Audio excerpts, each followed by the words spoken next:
వి gold trusted gold buyers. మీరు తాకట్టు పెట్టిన బంగారాన్ని విడిపించి ఈ రోజు ఉన్న మార్కెట్ ధరకు కొనబడును.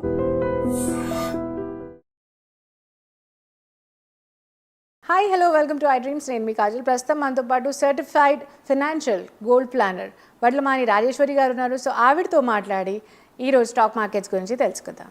హాయ్ అండి. హలో, ఎలా ఉన్నారు? బాగున్నానండి. Okay, so I have come up with so many questions actually. Okay, like యూజువల్గా అందరూ ఏంటంటే ఒక రాకెట్ సైన్స్ లాగా ఉంటుంది ఇన్వెస్ట్మెంట్ ఆర్ ఏదైనా చేయాలి అంటే.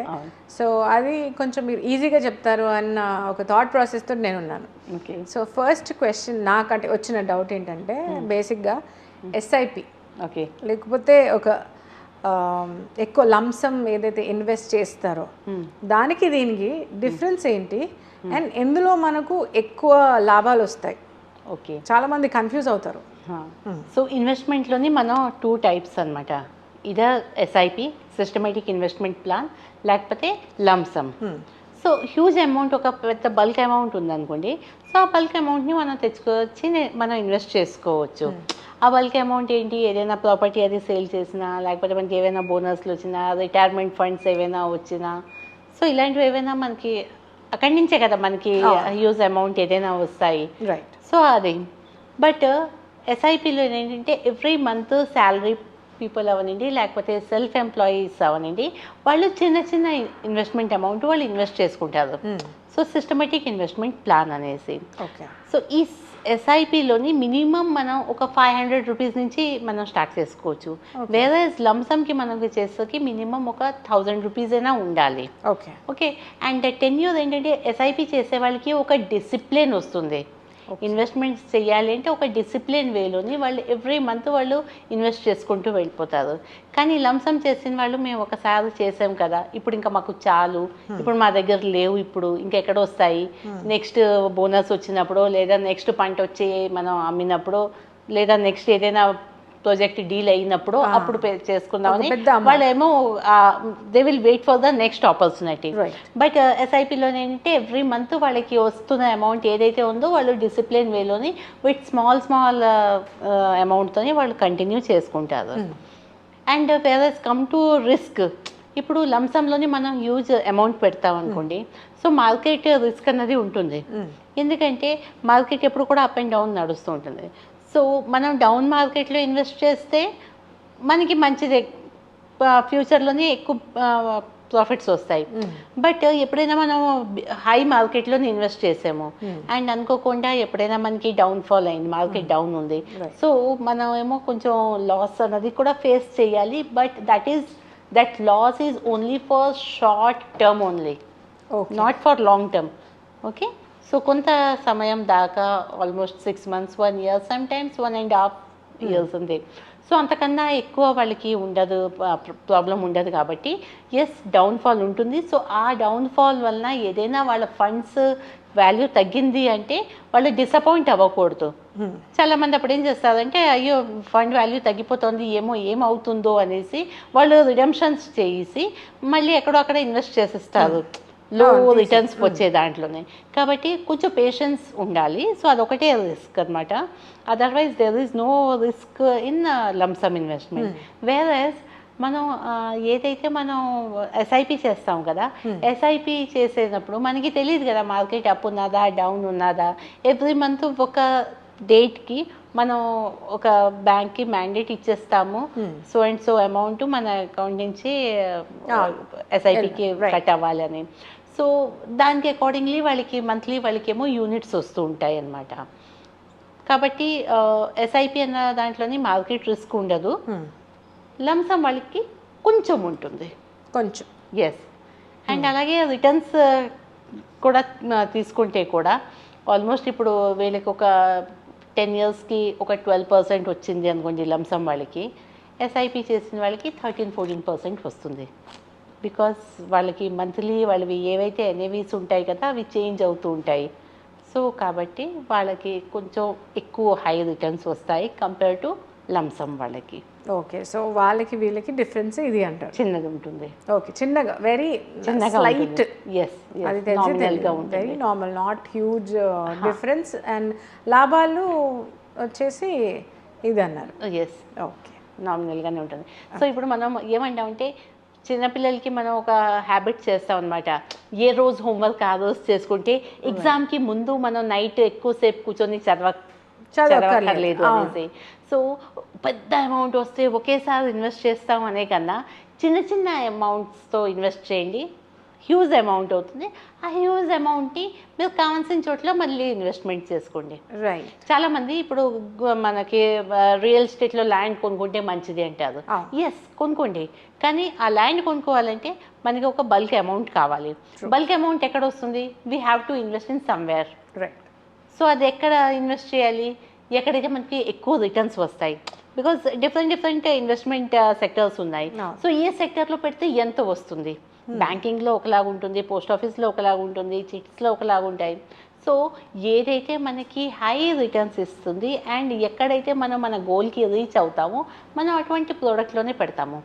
సో కాబట్టి ఏంటంటే ఇలాంటివి ఏవైనా పెద్ద గోల్స్ ఏవైనా ఉన్నాయంటే స్మాల్ నుంచి స్టార్ట్ చేసుకొని అవి అక్కడ వాళ్ళు ఇన్వెస్ట్మెంట్ మళ్ళీ లంసమ్ అయినప్పుడు they can invest in anywhere. Okay. So చిన్నగా చేసుకోమంటారు. Like very good example you have given that homeworks ఏ రోజుకి ఆ రోజు చేసుకొని ఏ రోజు లెసన్ ఆ రోజే ప్రిపేర్ అయిపోతే మనం జస్ట్ ఎగ్జామ్స్ టైంలో ఒక రివిజన్ టైప్లో చేసుకుంటే సరిపోతుంది. Not that whole year you are sitting idle and exam రాగానే టెన్షన్ పడి కంగారు పడిపోయి నాకు రావట్లేదు అది ఇది అనుకొని. అండ్ ఎప్పుడు మనం ఏమంటాం అంటే మనకి ఏదైనా టాస్క్ ఉందనుకోండి, ఏదైనా గోల్ ఉంది కదా, సో ఆ గోల్కి మనం మొత్తం ఆ మనీ అంతా వచ్చాక అప్పుడు చేద్దామని. బట్ ఎప్పుడు ఈ 99 ఉంటుంది. అంటే 1 రూపీ ఎప్పుడు కూడా డెఫిషియేట్ అవుతూనే ఉంటుంది మనకి. మన దగ్గర 100 రూపీస్ ఎప్పుడు రాదు. కాబట్టి అది కంప్లీట్గా వచ్చాక లంసమ్ ఒకేసారి నేను ఇన్వెస్ట్ చేస్తానని వెయిట్ చేయకుండా ఈ ఎస్ఐపి అన్నది స్టార్ట్ చేసుకోమని చెప్తాం ప్రతి వాళ్ళకి కూడా. ఓకే. సో బేసిక్గా ఎస్ఐపి చేసుకోవడం బెటర్. ఎస్. ఓకే. అంటే లంసమ్ ఉంటే లంసమ్ కూడా పెట్టుకోవచ్చు. బట్ కానీ లంసమ్ కోసం అని ఎప్పుడో వస్తుంది అనేసి వెయిట్ చేస్తూ ఈ స్మాల్ ఎస్ఐపిని ఇగ్నోర్ చేయకూడదు. అండ్ ఇది కూడా చేయొచ్చు కదా, అంటే జస్ట్ ఒక బెనిఫిట్ ఒక డౌట్ దట్ బేసిక్గా మనము యాజ్ కిడ్స్ లైక్ మీ రీసెంట్గా మదర్స్ డే అయింది. అవును. So my mother has spend her whole life in parenting only. Correct. She has Ben a working women. But apart from that work, office లేకపోతే ఇల్లు. Apart from that మా mother లైఫ్లో అసలు ఏం లేదు. ఇఫ్ షీ వెనక తిరిగి చూసుకుంటే she doesn't have anything. So me as a kid, is it any which ways I can gift her anything from my end అనేది a doubt. అంటే ఈ పర్టికులర్ చాప్టర్లో ఏమైనా చేయొచ్చా నేను? ఎందుకంటే మీరు కరెక్ట్ అయిన పాయింట్ చెప్పారు. ఎందుకంటే ఇప్పుడు మ్యారేజ్ కాకముందు కూడా అమ్మాయి చాలా సాక్రిఫైస్ అవుతూ ఉంటుంది.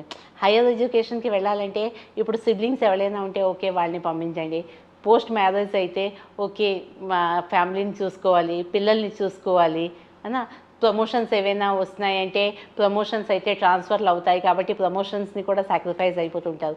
సో వాళ్ళు ఏంటంటే వాళ్ళ కోసం అనేసి పిల్లలు పెద్దవాళ్ళు అయిపోయి వాళ్ళు జాబ్ స్టార్ట్ చేసినప్పుడు ఐడియల్గా ఒక మదర్ 45 ఏజ్లోని పిల్లలు వాళ్ళు వెళ్ళిపోతారు జాబ్కి. ఓకే. సో 15 ఇయర్స్ సంథింగ్ ఒక 5,000 రూపీస్ చొప్పునైనా మదర్ కోసం అనేసి ఒక ఎస్ఐపిలో వేసుకుంటే వాళ్ళు ఏంటంటే మదర్కి లైఫ్ టైం ఒక రిటైర్మెంట్ గిఫ్ట్ ఇవ్వచ్చు. అండ్ అది ఏదైతే లంసమ్ అమౌంట్ ఉన్నదో అది ఇన్వెస్ట్ చేసుకున్నాక దాని నుంచి సిస్టమేటిక్ విత్డ్రాల్ ప్లాన్ చేసుకొని ఆవిడ కావాల్సినవన్నీ కూడా ఏవైనా వాళ్ళకి నీడ్స్ ఉంటే అవి ఫుల్ఫిల్ చేసుకుంటారు.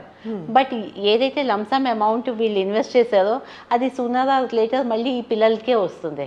రైట్. సో అది గెటింగ్ మై పాయింట్. యా అంటే ఏదైతే వాడుకుంటారు మళ్ళీ అగైన్ దే ఆర్ గెటింగ్ మళ్ళీ బెనిఫిట్ మళ్ళీ పిల్లలకే వస్తుంది. అండ్ ఎంత అయితే ఇన్వెస్ట్ చేశారో దానికి డబల్ వీళ్ళ దగ్గరకు వస్తుంది. మదర్ అయితే ఎస్డబ్ల్యూపీ చేసుకొని విత్డ్రాల్ ప్లాన్ చేసుకొని ఒక సర్టెన్ అమౌంట్ని వాళ్ళు ఖర్చు పెట్టుకుంటారు. బట్ ఆవిడ తర్వాత ఏదైతే ఈ అమౌంట్ ఉన్నదో అది 2.5-3 times మళ్ళీ మీకు మళ్ళీ అవే వస్తాయి. సో అటు ఇటు మనం మదర్కి చేసినట్టు కాదు, తిరిగి మళ్ళీ పిల్లలకే వస్తాయి. కాబట్టి మదర్స్ డే అంటే ఒక్కరోజు ఆవిడకి విషెస్ చేసి హోటల్కి తీసుకెళ్ళి భోజనం పెట్టి లేదా కేక్ కట్ చేసి ఒక్కరోజు సెలబ్రేట్ చేయొద్దు. మదర్స్ డే రోజు కనీసం లైఫ్ టైం మెమోరబుల్గా ఉండాలి అన్నది ఒక గిఫ్ట్ ఇస్తే బికాస్ ఆఫ్ హర్ సాక్రిఫైస్ మనం ఒక పొజిషన్లోకి వచ్చాము. Right. So this is something which we are giving her in back tribute అని చెప్పొచ్చు, Yes, which yes. We can do from our end. Yes. Okay, so ఇది నాకు కొంచెం డౌట్ ఉండేది that is it any which ways possible that మీరు చెప్పినట్టు చిన్న చిన్న అమౌంట్ మనము ఇన్వెస్ట్ చేసి ఈజ్ ఇట్ పాసిబుల్ అని, and you said it in so easy way to you know every kid can connect. Yes, ఎవరైనా చేయొచ్చు, చేయొచ్చు. ఎవరైనా చేయొచ్చు. So lovely, I'm very glad that I got to know this that we can also invest this way, and ఏదో ఒక రకంగా మన పేరెంట్స్కి అన్నారు కదా ఇన్వెస్ట్మెంట్ అన్నది రాకెట్ సైన్స్ అనుకుంటారు, కానీ this is not at all rocket science. అది ఇప్పుడు మీరు చెప్పిన తర్వాత తెలుస్తుంది, కానీ అప్పుడు నాకు తెలీదు. You are making it so easier. వాళ్ళు Rajeshwari garu, thank you so much. అంటే మదర్స్ అందరికీ కిడ్స్ ఎలాంటి గిఫ్ట్ ఇవ్వచ్చు, అండ్ అలాగే ఎస్ఐపి అండ్ లంసమ్ అమౌంట్ ఎలా ఇన్వెస్ట్ చేయొచ్చు అని చాలా చక్కగా చెప్పారు. Thank you so much. That was pleasure having you అండి. Thank you.